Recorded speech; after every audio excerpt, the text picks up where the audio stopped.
Now we're going to move on to kickers. And kickers are one position that we do not want to overanalyze. There's just so much that can happen in the kicking game that it's very difficult to pick 1 through 10.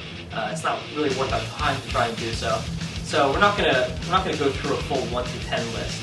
And like I said, it is tough to predict how a kicker is going to do year to year.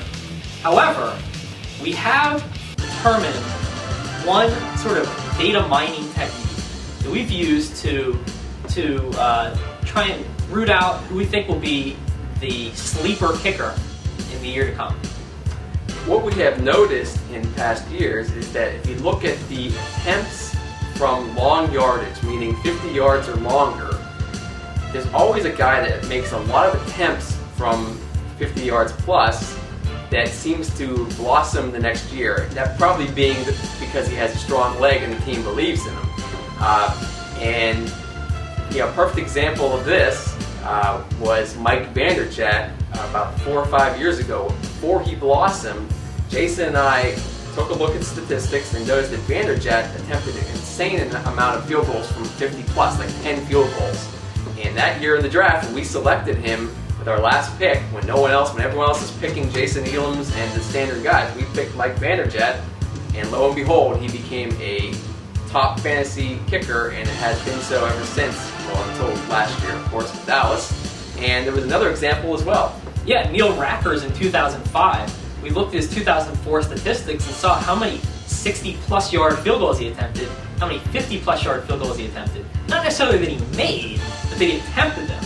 Really just demonstrating the strength of his leg and like Jeff said, the belief that the coaching staff had in him, right, to go for long field goals.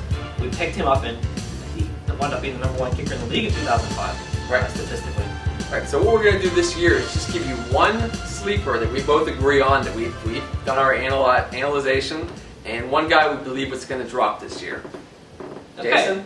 Our one sleeper that we both agree on is Olindo Mare of the New Orleans Saints. And for obvious reasons, obviously according to our statistics, he attempted 7 field goals from 50 plus last year, which tied for the league high. And he moves to an offense in New Orleans that's obviously a lot better than the one in Miami.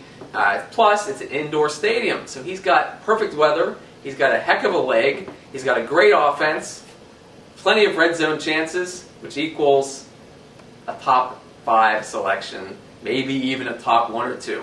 So keep Olindo Mare in mind for your fantasy season. Now, we do have one guy that we think is going to drop this year. Jason? Josh Scobee of Jacksonville Jaguars. He only had 1 field goal attempt of 50-plus yards last year. And the offense in Jacksonville just isn't really suited for putting up points on the board.